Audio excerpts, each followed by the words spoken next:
Hey guys, welcome back to One Candle Society, here with your hosts, Marcus D. and Vic Whateley. And guys, today we are going to review a documentary for you guys, Curse of the Man Who Sees UFOs.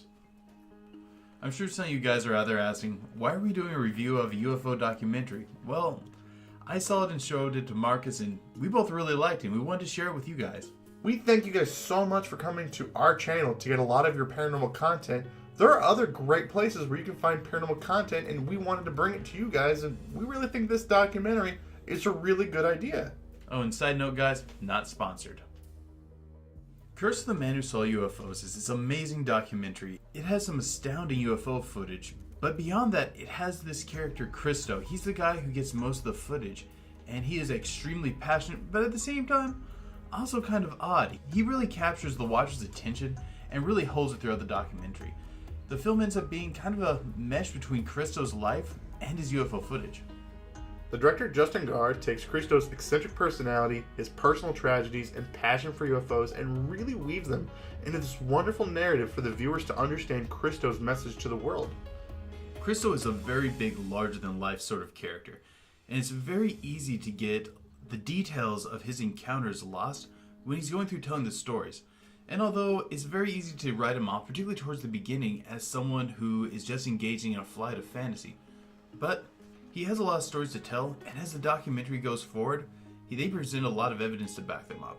And as the director says, well, a lot of Christo's stories can be a little bit over-exaggerated, like for example, him having the dog from Pirates of the Caribbean, and some of them might not even seem totally true, but it turns out, hey, he has one of the dogs from Pirates of the Caribbean. I've watched the documentary probably more than half a dozen times, and every time I watch it, the more I watch Christo interacting with people, you just get this sense of how much he loves to interact with people and how much he really seems to truly care about everybody who he seems to come in contact with. Almost every person that he comes in contact with in the documentary seems to have this really positive thing to say about Christo after they meet him. He has a bit of a manic personality, but his genuine passion for the field definitely shows through.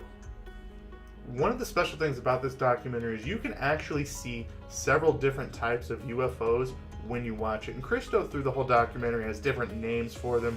And some of them are kind of out there. They could call some of them Eggman, Woo-Woo, Stinkleberries. But when you gotta get past that, you see that there's this large collection of different types of UFOs. Like, you'll see a UFO phenomenon where there's three lights moving in sort of triangle formation. You'll see, like, during the day, there's UFOs in the sky where they're literally the brightest thing in the sky. And it definitely has one of the most interesting UFO footages that I've ever seen. Christo has a long single shot of 5 different UFOs in the sky, moving independently at different speeds. It's really interesting to watch, and it's really, really hard to kind of critique about how this could just be something else when you see how close all of the UFOs are moving and the various different speeds and the time of day. It's just a very awesome piece of UFO footage to watch.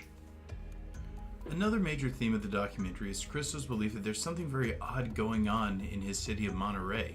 He doesn't just talk about the UFO footage, but also his dog being attacked by wolf hybrids.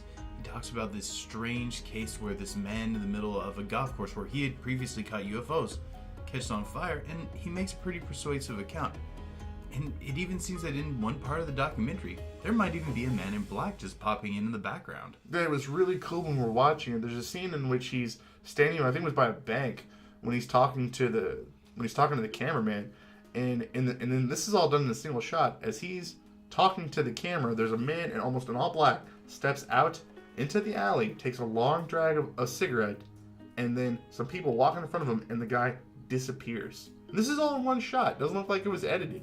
It's just really, really bizarre stuff. One thing we have to bring up whenever critiquing a documentary like this is, do we think it's fake? Personally, I don't. I think Christo is a very genuine person going through very extraordinary events. Yeah, it's easy to get lost in the detail with his over-the-top way of explaining things, but look at the details he does have. They're pretty interesting. And even though he does have a background in some special effects, his background seems to be primarily in practical effects.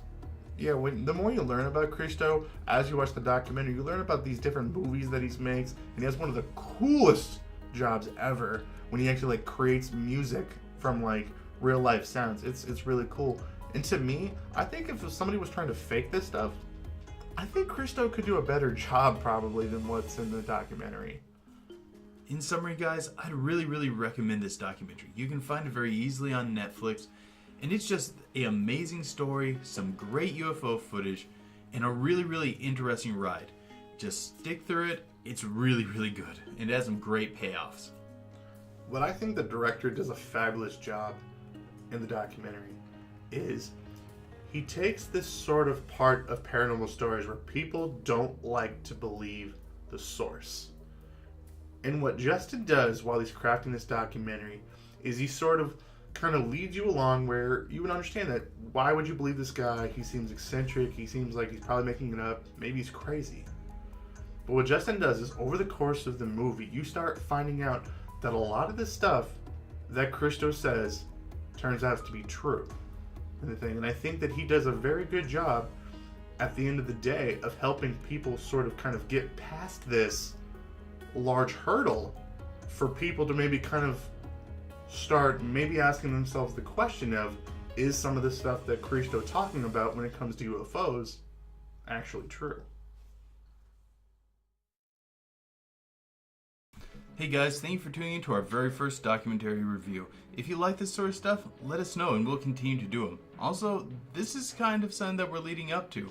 One of our upcoming videos is an actual interview with us interviewing Christo. Yeah, it's really cool. You get to learn a lot more about Christo and get to hear about a lot of some of the stuff behind the scenes that might not have made it into the documentary. If there's a documentary that you think that me and Vic should watch that you really want to have us review, leave it in the comments below. If it's on Netflix, Hulu, whatever. We'll try to watch it and get a review for you guys and tell you guys what we think about it. But don't forget, keep believing. Because we'll keep listening.